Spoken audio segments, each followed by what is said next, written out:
വളരെ റെയറായിട്ട് നടന്നിരുന്നതും എന്നാൽ ഇപ്പൊ വളരെ കോമൺ ആയിട്ട് നടക്കുന്ന ഒരു സംഗതിയാണ് ഈ ഡൈവോഴ്സ് എന്ന് പറയുന്നത്. അപ്പൊ അതൊരു സാധാരണ സംഭവമാണ് എന്ന് പറഞ്ഞുകൊണ്ട് രണ്ടുപേരും കൂടി മ്യൂച്വൽ ഡൈവോഴ്സിന് കൊടുക്കുകയും കൈപിടിച്ച് പിരിയുകയും ഹാപ്പി ആയിട്ട് പിരിയുകയും ചെയ്യുന്നൊരു കേക്ക് മുറിക്കുകയും ചെയ്യുന്നൊരു സിറ്റുവേഷനാണ്. പക്ഷേ സാറിന് അതിനെ കുറിച്ച് എന്താണ് പറയാനുള്ളത്? ഹാപ്പിലി ഡിവോഴ്സ്ഡ് എന്ന് പറയുന്ന വാക്ക് അതിന് രണ്ട് ആസ്പെക്ട് ഉണ്ട്.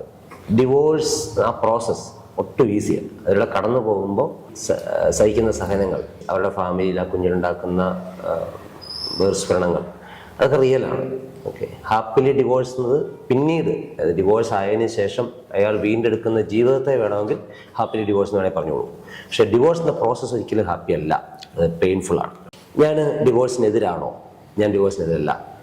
ഞാൻ പറയും, നിന്റെ ജീവനും ജീവിതത്തിനും നിന്റെ ഈ വിവാഹബന്ധം നല്ലതല്ലെങ്കിൽ, സഹായിക്കുന്നില്ല, ജീവനും ജീവിതത്തിനും സഹായിക്കുന്നില്ലെങ്കിൽ യു ക്യാൻ ഡിവോഴ്സ്. പക്ഷേ ഇപ്പോഴത്തെ ഒരു ട്രെൻഡ് ഞാൻ കാണുന്നത് ഇൻസ്റ്റഗ്രാമിലൊക്കെ ഡിവോഴ്സ് എന്നാൽ എന്തോ ഭയങ്കര ലിബറേഷനാണ്, ഭയങ്കര ഫ്രീഡമാണ്, ഹൈലി പ്രോഗ്രസീവ്. ഞാൻ കേട്ട ഒരു സെന്റൻസ്, ഡിവോഴ്സ് എന്നത് ആരോഗ്യകരമായ ഒരു സൊസൈറ്റിയുടെ ലക്ഷണങ്ങളിൽ ഒന്നാണ്. ഞാൻ കരുതുന്നത് ഈ അടിസ്ഥാനമുള്ള സ്നേഹമുള്ള കുടുംബങ്ങളാണ് ഇപ്പോഴും സമൂഹത്തിന്റെ ആരോഗ്യകരമായ സമൂഹത്തിന്റെ അടിസ്ഥാനം തന്നെയാണ്.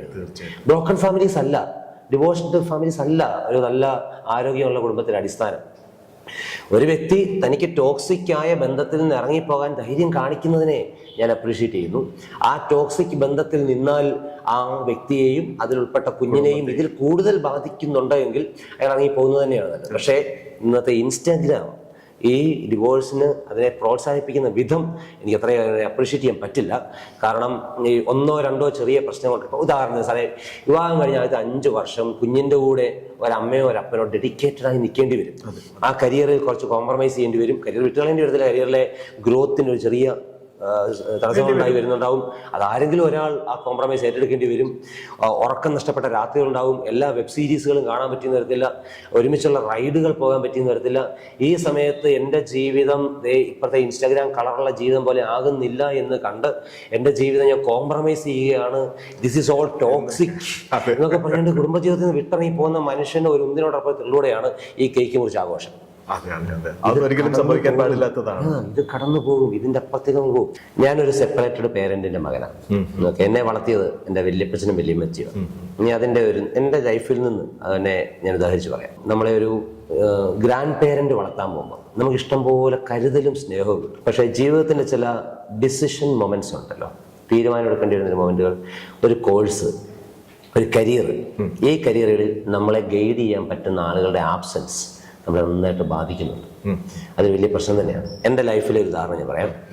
ആ കാലഘട്ടം ഇന്റർനെറ്റ് ഇത്രയും കോമൺ അല്ലാത്തൊരു കാലഘട്ടത്തിലെ മനസ്സിലാക്കിയത് കേൾക്കാം.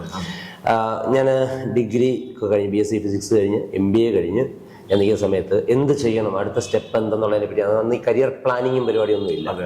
അപ്പോൾ എന്ത് ചെയ്യണം എന്നുള്ള ആലോചന നിന്നപ്പം എൻ്റെ വല്യപ്പച്ചൻ വല്യമ്മച്ചൻ എൻ്റെ മുമ്പിൽ വെച്ച ഒരു സൊല്യൂഷൻ ഇതായിരുന്നു. ഞങ്ങളുടെ വീടിനടുത്ത് ഹോളോ ബ്രിക്സ് ഉണ്ടാക്കുന്ന ഒരു ഫാക്ടറി ഉണ്ടായിരുന്നു. അവിടെ കണക്കെഴുതാൻ ആളെ വേണം, ഒരു ഓപ്ഷൻ അതായിരുന്നു. രണ്ടാമത്തേത് അവിടെ ഒരു ബസ്സുണ്ടായിരുന്നു. ആ ബസ്സിൽ തൽക്കാലം ഇങ്ങനെ ഒന്ന് പോകും. ഇങ്ങനെ 2 ഓപ്ഷനാണ്. ആ സമയത്ത് ഞാനിങ്ങനെ സിവിൽ സർവീസിനെ പറ്റിയൊക്കെ കേട്ട് മോട്ടിവേറ്റഡ് ആയിട്ടൊക്കെ ഇരിക്കുന്ന സമയമാണ്. അന്നേരമാണ് നമ്മുടെ മുമ്പിലോട്ട് ഈ ഹോളോ ബ്രിക്സിന്റെ കണക്ക് എഴുതണം എന്ന് പറഞ്ഞൊരു സംഭവം. അപ്പം നമുക്ക് മനസ്സിലായി ഇത് രണ്ടും കൂടെ അങ്ങോട്ട് മാച്ച് ആകത്തില്ല. ഈ MBA കഴിഞ്ഞിരിക്കുന്ന സമയത്ത്, അതായത് 2009, 10, 11 കാലഘട്ടം, ആ കാലഘട്ടത്തിൽ എന്നോട് ടൈപ്പിംഗ് ഷോർട്ട് ഹാൻഡ് പഠിക്കാൻ പറഞ്ഞിട്ടുണ്ട്. കാരണം അറിയാവുന്ന അതായിരുന്നു ഒരു കാലഘട്ടത്തിൽ. അത് മാറിയ കാര്യം ഇവിടെ അറിഞ്ഞിട്ടില്ല, ഇവിടെ. അപ്പൊ നമുക്ക് ഒരു ഘട്ടത്തിൽ നമ്മൾ അതിൽ നിന്നിട്ട് തനിയെ രക്ഷപ്പെടുക എന്നൊരവസ്ഥയിലോട്ട് അവിടെ എത്തുന്നുണ്ട്. അവിടെ ലോൺലിനെസ് ഉണ്ട്, അവിടെ ഒരു എലോൺ ഫൈറ്റ് ഉണ്ട്, കേട്ടില്ലേ? അത് ഇറ്റ്സ് ഹാർഡ്. അപ്പം ഡിവോഴ്സിന്റെ ഇതിന്റെ ആഫ്റ്റർ എഫക്റ്റ് കുട്ടികൾക്കുണ്ടോ എന്ന് ചോദിച്ചാൽ ഉറപ്പായിട്ടും ആ കുഞ്ഞുങ്ങൾക്ക് അതിന്റെ ആഫ്റ്റർ എഫക്ട്സ് ഉണ്ട്. ആ കടന്നു പോകുന്ന സമയത്ത് പേരൻസ് ഉണ്ടാകുന്ന ഇമോഷണൽ വേരിയേഷൻസ് ഈ കുഞ്ഞിനെ ബാധിക്കുന്നുണ്ട്. ഇനി ഇതിന്റെ മറ്റൊരു സൈഡ് ഞാൻ കൗൺസിലിംഗ് റൂമിൽ കണ്ടോടെ ഞാൻ പറയാം.